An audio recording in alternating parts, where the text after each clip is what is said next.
السلام عليكم وأهلا بيكم في حلقة جديدة من بودكاست الأمان الرقمي. قبل ما نبدأ، لو مهتم بالحماية الرقمية وعايز تحافظ على حساباتك من السرقة والاختراق، اشترك في القناة وفعل الجرس وعمل لايك للفيديو ده، لأن دعمك هو اللي بيخليني أكمل وأقدم لك حلقات أقوى وأهم كل أسبوع. يلا نبدأ. النهاردة بقى هنتكلم عن غلطة شائعة جدا، ناس كتير قوي بتقع فيها. الغلطة دي ممكن تخلي حسابك يتسرق في ثانية، حتى لو كلمة السر بتاعتك محدش يعرفها غيرك وقوية جدا. صحيح، صحيح جدا. المشكلة إن الخطر ما بقاش بس في كلمة السر نفسها. يعني الهاكر ممكن يخدعك برسالة تصيد فيشنج شكلها طبيعي جدا، أو يستغل ثغرة في جهازك.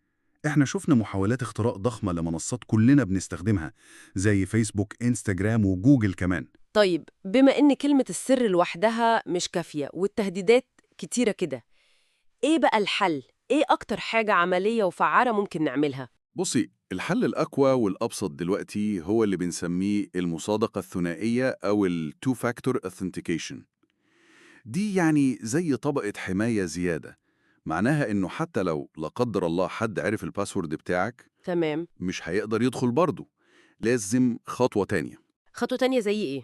لازم يدخل كود بيوصلك أنت كصاحبة الحساب، غالبا على تليفونك أو بطريقة تانية أنت محدداها. يعني كود مؤقت كده بيجي على الموبايل؟ بالظبط. يا إما رسالة SMS أو من تطبيق مصادقة زي جوجل أوثنتيكيتور مثلا. بس تفعيلها ده صعب، بياخد وقت. لا خالص، هو ده الكلام بقى. خطوات تفعيلها بسيطة جدا دلوقتي، وموجودة تقريبا على كل المنصات المعروفة والمهمة: جوجل، فيسبوك، تويتر، انستجرام، كله. دقايق بالظبط وتكوني مفعلاها. تمام. طيب، خلينا نلخص كده أهم الخطوات العملية اللي أي حد ممكن يعملها عشان يأمن حساباته بشكل كويس. ماشي. أول حاجة وقبل أي حاجة تانية، لازم تفعيل المصادقة الثنائية دي على كل الحسابات المهمة: الإيميل، السوشيال ميديا، البنوك طبعا. دي رقم واحد. تمام. تاني حاجة، بلاش تستخدمي نفس كلمة السر لأكتر من حساب أو منصة. دي كارثة لوحدها لو كلمة سر واحدة اتسربت. منطقي جدا. تالتاً، الحذر الشديد قوي، يعني لازم الواحد يبقى مركز من أي لينكات أو ملفات غريبة بتتبعت في الإيميلات أو الرسائل، حتى لو شكلها رسمي ومقنع. حتة الفيشنج دي خطيرة فعلا. جداً.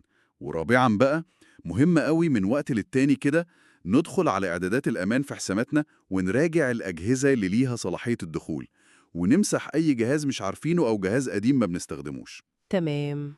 طب في قصة حقيقية أو موقف حصل لحد تعرفه يوضح أهمية الموضوع ده؟ القصص دي بتفرق قوي. أكيد أكيد.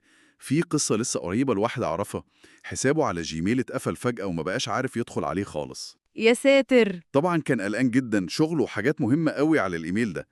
لما دورنا وعرفنا إيه اللي حصل، اكتشف إنه من كام يوم كده كان ضغط على رابط في إيميل شكله عادي جدا.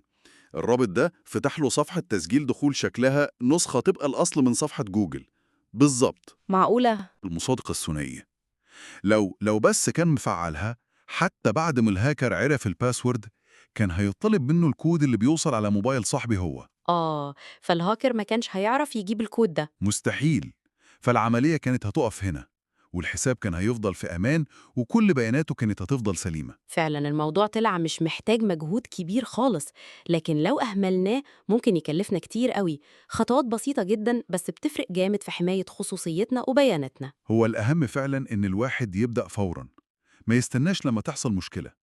مراجعة إعدادات الأمان وتفعيل المصادقة الثنائية دي خطوة أساسية، ما ينفعش نتأخر فيها. ولو حسيتوا إن الكلام ده مفيد، ياريت تشاركوا الحلقة دي مع أي حد يهمكم أمره عشان الكل ياخد باله ويستفيد. وما ننساش تاني الاشتراك في القناة وتفعيل الجرس عشان توصلكم الحلقات الجاية من سلسلة الأمان الرقمي. شكراً لوقتكم ونشوفكم على خير الحلقة الجاية. السلام عليكم.